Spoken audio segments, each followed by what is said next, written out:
It was supposed to be simple. A week in Florida with my parents and my sister's family. Sunshine, rides, laughter. A first big trip for my 7-year-old daughter, Ellie. She'd been buzzing for days, counting down on a calendar she made herself, every square filled with glitter and crooked stickers. I'd packed her favorite clothes, the pink headphones she never took off, and that worn-out stuffed bear that looked more gray than white by now. When we reached the airport that morning, everything smelled like coffee and jet fuel. My parents were already at the counter, surrounded by suitcases that could have carried a small planet. My sister Melissa was scrolling on her phone, her husband beside her with matching sunglasses. Typical. Ellie ran ahead, waving her boarding pass like a golden ticket. "Grandma, we're really going," she said, breathless with excitement. My mother smiled thinly, barely touching her hair. "Yes, dear."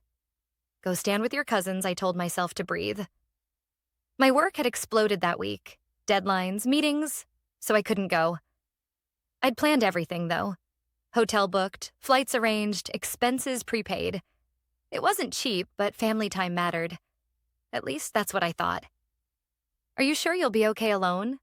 my mom asked, like I was the child in this story. "I'll survive 5 days, Mom." I smiled. "You'll have fun." She looked unconvinced, as always. They started boarding soon after. Ellie hugged me so tight her small fingers trembled. "You'll come next time?" "Promise," I said, kissing the top of her head. "Be brave, okay?" She nodded, smiled, then followed the group toward the gate. Pink backpack bouncing with each step. I stood there watching them go, waving until the crowd swallowed her. It should have felt like pride. Instead, there was a tiny flicker of unease I couldn't name. At 8:13 a.m., my phone buzzed. A photo from Mom. Ellie smiling under the glowing departure sign, one missing tooth. Both thumbs up. Boarding now. I smiled and showed it to a coworker later that morning, half bragging, half soothing the ache in my chest. I told her, "She's off on her first adventure." She said, "You raised a brave one." And for a while, I believed that everything was fine. Until 10:47 a.m. That's when my phone buzzed again. One message. No photo this time. No emojis, just words that didn't make sense. "We voted." "She's not part of this trip," I stared at the screen. Confused. "We voted?" I thought it was a bad joke. The kind my family used to make when they wanted attention. So I laughed under my breath, turned the phone face down, and went back to my meeting. If I'd known what that message really meant, I would have burned the world to reach her faster. It wasn't until after lunch that the silence began to feel heavy. No updates, no texts from my mom or Melissa. Normally, they'd be sending pictures of cocktails or kids screaming on roller coasters. I refreshed my messages. Nothing. By 4 o'clock, I tried calling. No answer. 5 o'clock. Straight to voicemail. By 6, the ache in my chest turned into something sharp. Finally, I called the airline. The woman on the other end sounded apologetic, typing quickly. "Yes, the passengers boarded successfully," she said. Then a pause. Except, there was a note on one of the manifests. A minor passenger did not board. My mouth went dry. "What? Who?" "Your daughter." It says here she was escorted to the care desk.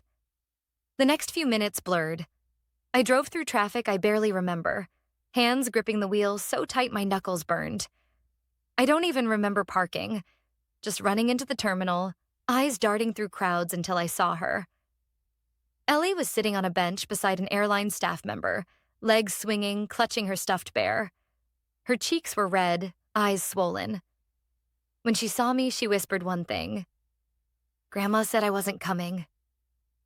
Something inside me cracked open.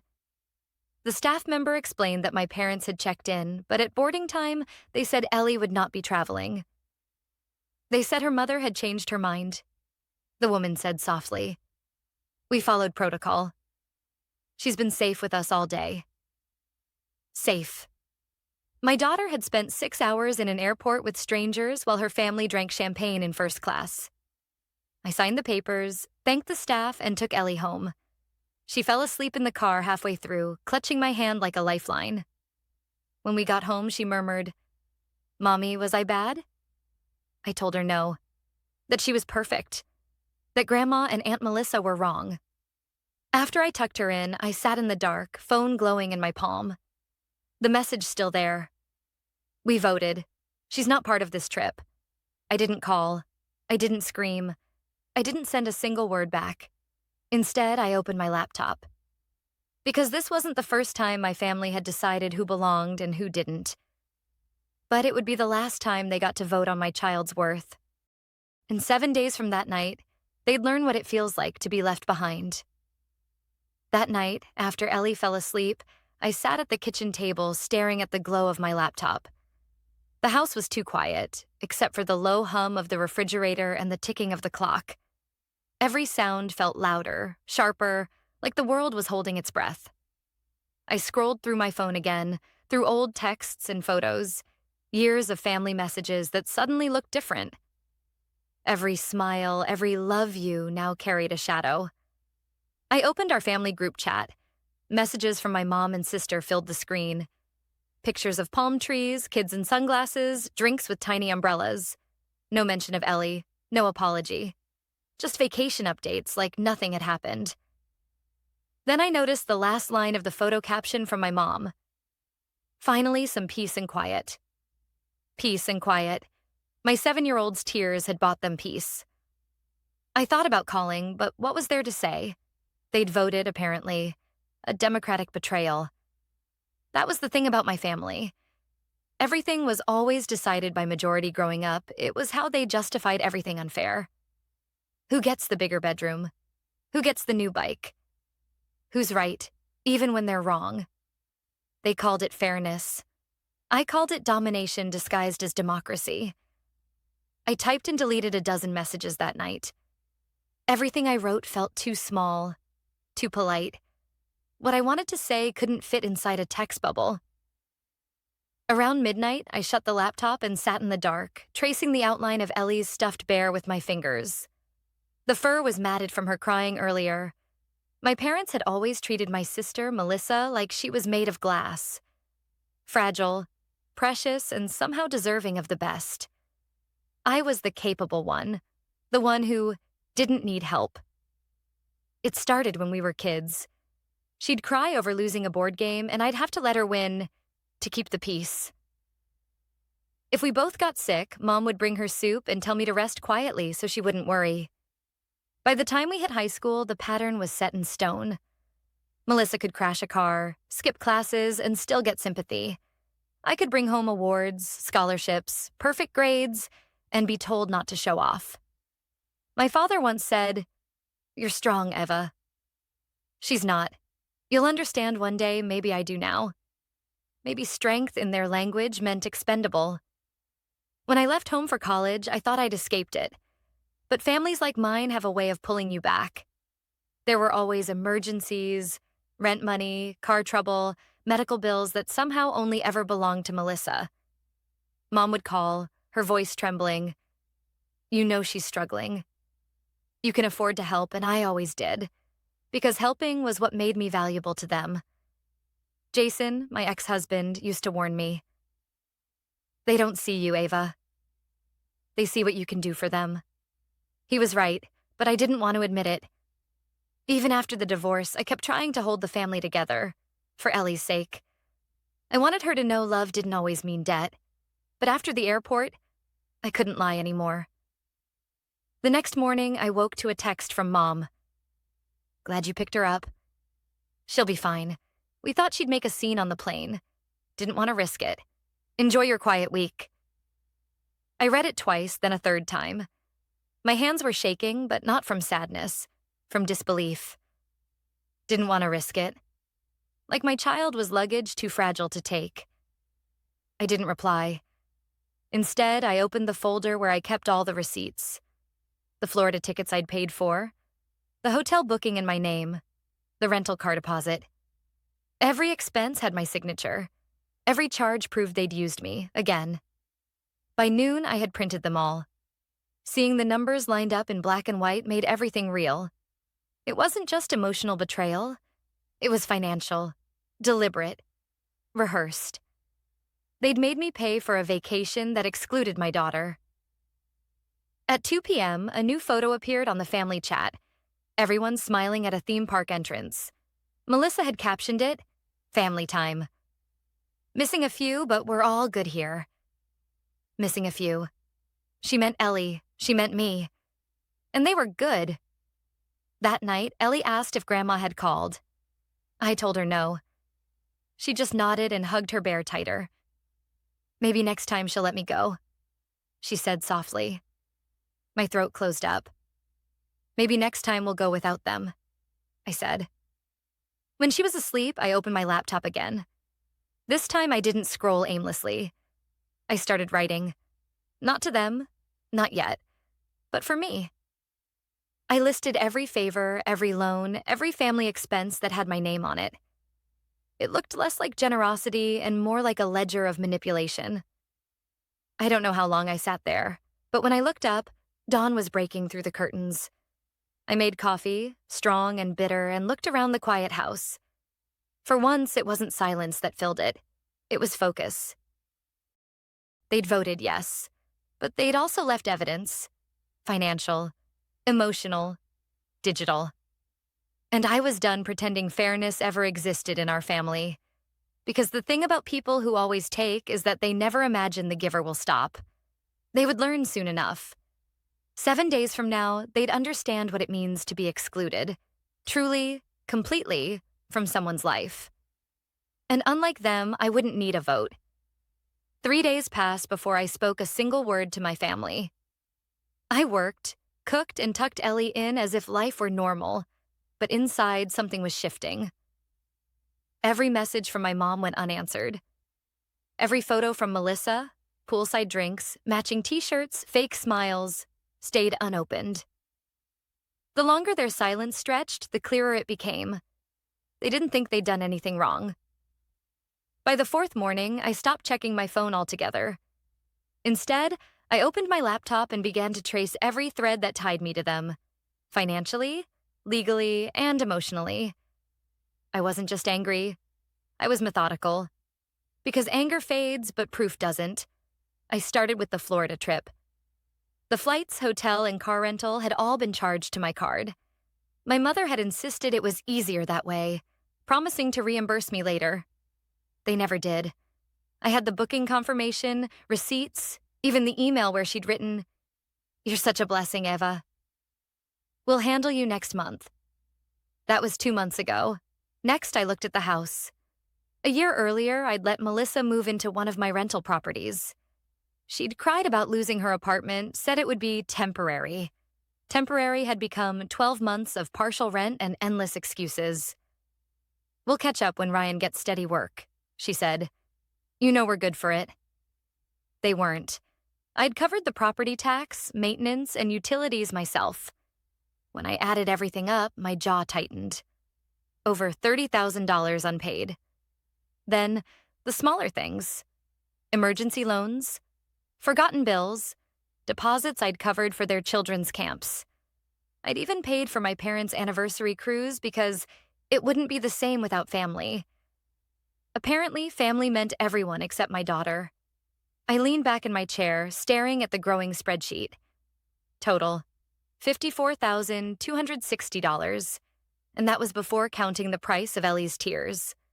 Jason called that evening. He and I had stayed civil after the divorce, distant but cordial. He'd heard about the airport incident from a mutual friend. "Are you okay?" he asked. His voice was cautious, like he was afraid of stepping on glass. "I'm fine," I lied. "Eva, I know that tone. You're planning something not planning," I said. "Documenting." He was quiet for a beat. "They crossed a line this time." "They erased one," I said. After we hung up, I sat staring at my reflection in the laptop screen. I looked calm, too calm. It reminded me of my mother. The same stillness she used before saying something cruel. I realized I finally understood it. Calm wasn't peace. It was focus sharpened into a blade. The next morning, I made calls. A lawyer friend, Daniel, owed me a favor. We'd met years ago when I helped his firm with a real estate project. When I told him the situation, he didn't interrupt. He just listened. Finally, he said, "You're not asking for revenge. You're asking for accountability." "Exactly," I said. "I can draft a formal letter, a repayment notice. Keep it factual, professional. If they ignore it, we'll escalate legally." "Do it," I said. "Are you sure?" This could destroy whatever's left of the relationship I thought of Ellie crying at the airport, asking if she'd done something wrong. There's nothing left to destroy. That night, I drafted my own version of the letter before Daniel's official one arrived. I called it Family Reimbursement Statement. The name almost made me laugh. Polite, sterile, the opposite of what it really was. A mirror held up to years of quiet exploitation. I itemized everything. Rent owed, trip expenses, childcare costs, and even the Florida incident's emergency recovery fee. My lawyer's idea. Each line had receipts attached. Each figure had a date. At the bottom, I wrote one sentence that felt like a heartbeat. Payment due in 10 business days. Failure to comply will result in legal action. No threats, no emotion, just numbers, the language they respected most. Ellie came into the kitchen as I was printing it. "Mommy, are you working again?" she asked. "Just finishing something important," I said. She climbed onto a chair beside me, watching the paper slide out of the printer. "Is that for Grandma?" "Yes," I said. "It's time she pays for what she took." Ellie tilted her head. "You mean my trip?" I smiled softly. "That's part of it." After she went to bed, I sat staring at the letter. It wasn't just about money. It was about value. Mine and Ellie's. Every time I'd said yes, they'd learned I was safe to take from. Every favor taught them I'd never fight back. That lesson ended now. Before midnight, I sent copies of the letter to my parents and Melissa, attaching every receipt. The subject line read, "Outstanding balances." I didn't write a message. I didn't explain. They'd understand. Then I turned off my phone and went to bed, for the first time in years without the familiar weight of guilt pressing on my chest. By morning, I had 20 missed calls and 5 new voicemails. I didn't listen to any of them, because the moment I hit send, the balance finally shifted. And I knew, in a way they never would, that justice didn't always come from anger. Sometimes it came from silence wrapped in proof. 7 days wasn't over yet. Their lesson had only just begun. By noon, my phone wouldn't stop buzzing. Calls, texts, group chat notifications, my mother, my father, Melissa, even my brother-in-law, all demanding explanations. I ignored every one of them. I spent the morning drinking cold coffee and watching sunlight crawl across the kitchen tiles, the house quiet except for the distant hum of the refrigerator. Around 1 p.m., a video call came through. Family group. I almost didn't answer, but curiosity got the better of me. Their faces appeared on screen.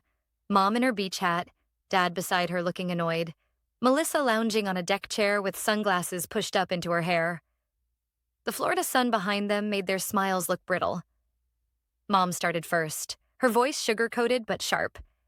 "Eva, honey, we just got your email." "What on earth is this supposed to be?" Melissa laughed. "A bill?" "Really? 50-something $1,000? You've lost it." Dad folded his arms. "You're overreacting." "This is family business, not a transaction." I waited until they ran out of words. "You left my daughter at an airport," I said quietly. "This is a transaction." "You've been taking for years. Now you pay." Melissa rolled her eyes. "Oh, please." "We took her off the trip because she was being difficult." "We did you a favor?" "A favor?" My voice didn't rise. I didn't need it to. A 7-year-old crying alone by a terminal door is a favor? Mom sighed dramatically. "You always twist things, Ava."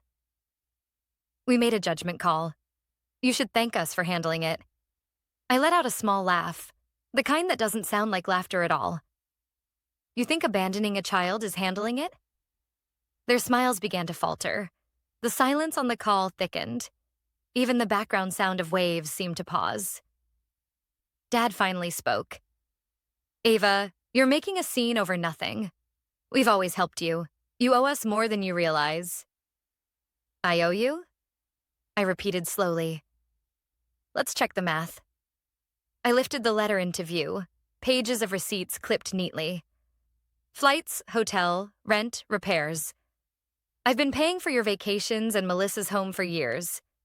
You didn't help me. You drained me. Melissa's voice cracked into a higher pitch. You think you can charge your own family? Who does that? The kind of person you left behind, I said. 10 business days. After that, the lawyer takes over. Mom's mask finally slipped. You'll regret this, she hissed. Maybe, I said. But at least my regrets sleep safely at home.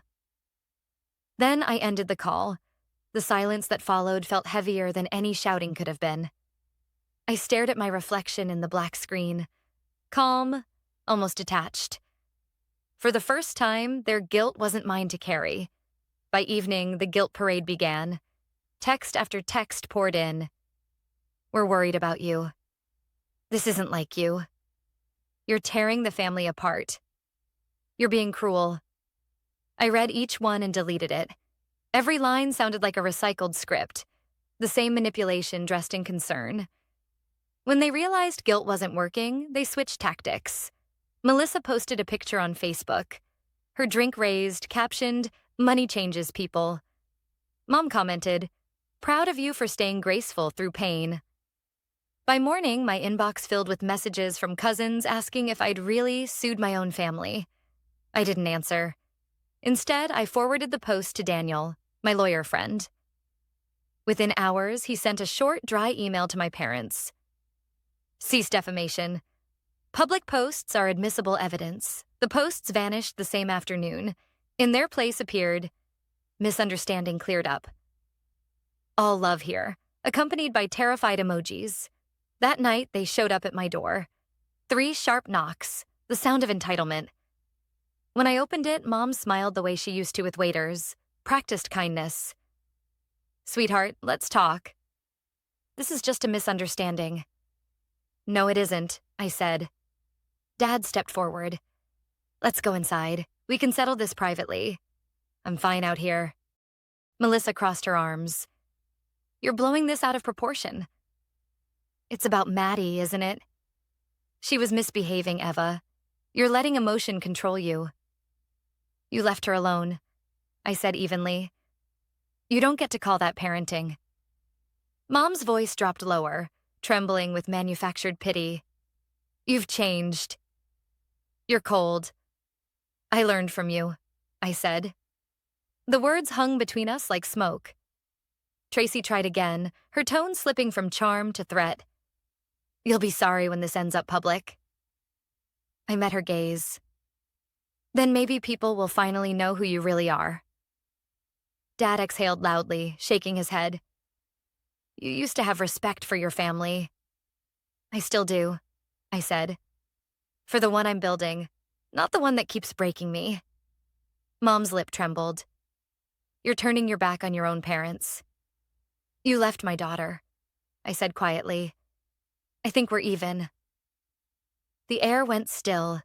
Even the birds outside seemed to stop. I stepped back and closed the door slowly. The latch clicked, a small, final sound that felt louder than their shouting could ever be. I leaned against the door for a moment, heart pounding, but not from fear. Relief. It was over. Or so I thought. The next day, a letter arrived from their lawyer, a single page claiming unreasonable financial demands. Daniel handled it without blinking. He sent back every contract, every signed lease, every record of payment. Let's see them try to argue with math, he said. That night, I sat beside Ellie while she drew on the living room floor. A rabbit, she said, holding up the page. He's running away. From what? I asked. She thought for a second. From people who don't love him right. I smiled, brushed her hair back. Smart rabbit. And for the first time in my life, I didn't feel like running. Because this time, it wasn't about escaping them. It was about making sure they couldn't follow. 3 weeks later, I got an email from Daniel with the subject line, "Settlement accepted." I opened it slowly, unsure whether I wanted to smile or scream. The message was short and clinical. My parents and Melissa had agreed to pay the full amount. A lump sum first, followed by monthly installments. All notarized, signed, and enforceable. I read it twice before leaning back in my chair. The quiet in the house felt different now. Not heavy, not hollow. Just steady. Ellie was in the living room, humming to herself while drawing. The smell of her crayons mixed with the faint scent of coffee. For the first time in years, that scent didn't carry tension. When Jason called that night, I told him about the settlement. He laughed softly. "You actually did it." I didn't think they'd ever cave. "They didn't have a choice," I said. "How do you feel?" I hesitated. Not happy. Just done. He understood. Happiness wasn't the point. Peace was. That evening, after Ellie went to bed, I sat by the window with a glass of wine. Outside, the streetlights blinked against the rain. I thought about the years I'd spent trying to earn love through usefulness. Every time I'd fixed their problems, bailed them out, paid their way, I thought I was keeping the family together. All I'd really done was feed their illusion that love could be taken, not returned. Now the balance had shifted, literally and emotionally. The first payment arrived the next morning. A quiet ping in my bank app. The note attached read, "Per agreement." Let's not make this uglier. I stared at it for a long moment. No apology, no acknowledgement, just compliance. But somehow that was enough. Because I no longer needed their regret to feel right. I had proof, boundaries, and silence. And all three felt better than forgiveness ever had. Life settled into something resembling normal. I went back to work, took Ellie to the park, even started sleeping through the night again. The tension that used to hum in my body like background noise was gone. My therapist called it decompression. I called it freedom. A week later, I heard from a cousin that Melissa had started working part-time at a dental office. Her husband was doing delivery shifts. My parents were downsizing their house. It wasn't revenge. It was consequence. For the first time, they were living within limits. Maybe that was the lesson they needed. Still, a part of me wondered if I'd gone too far. Late at night, that question sometimes hovered over me like a faint echo. Did I destroy them, or just hold them accountable? One evening, I got my answer from the most unexpected source. Ellie was drawing again. Another rabbit. This one wore sunglasses and carried a tiny suitcase. "Where's he going?" I asked. She grinned. "Somewhere sunny." But this time, he bought his own ticket. I laughed quietly, a sound that felt new in my own throat. "Smart rabbit." She looked up at me. "Mommy, are we still mad at Grandma?" I thought about it. "No," I said slowly. "We're just done waiting for her to be kind." Ellie nodded, satisfied with that. Children have a way of simplifying truths adults try to complicate. That night, I moved the settlement money into a separate account, labeled Ellie's Future Fund. I didn't want to touch it. It wasn't about wealth. It was about closure. Every dollar was a boundary restored, a reminder that even in betrayal, you can rebuild what's yours. A month later, an envelope arrived. No return address, just my mother's handwriting on the front. Inside was a short note. "We never meant for it to go this far." "Family shouldn't need contracts," I didn't reply. Because she was right. Family shouldn't need contracts. But if they break the meaning of the word, they earn the paperwork that replaces it. That night, I sat on the porch with Ellie curled beside me under a blanket. She pointed up at the night sky, at a plane moving across the stars. "Do you think they're flying somewhere nice?" she asked. Probably, I said, but we're already somewhere better. We watched the plane until it disappeared, leaving only silence and a faint hum of the world turning. I thought about that morning at the airport. Ellie's tears, the text message, the betrayal that finally broke something I should have let break years ago. They had voted her out of a trip, but in doing so, they voted themselves out of our lives. And for once, the vote was unanimous. I glanced at my phone, the same one that had once delivered their cruelty. Now it sat silent. No new messages, no apologies, just peace. Ellie fell asleep against my shoulder. I carried her to bed, tucking her in beside her stuffed bear. She stirred and murmured, "Love you, Mommy." "Love you more," I whispered. In the quiet that followed, I realized something simple but powerful. Sometimes justice isn't loud or dramatic. Sometimes it's just the sound of nothing left to explain. They left my daughter behind, thinking I'd do what I always did. Forgive. Fix. Forget. Instead, I built a life without them. And the truth is, I didn't ruin theirs. They did.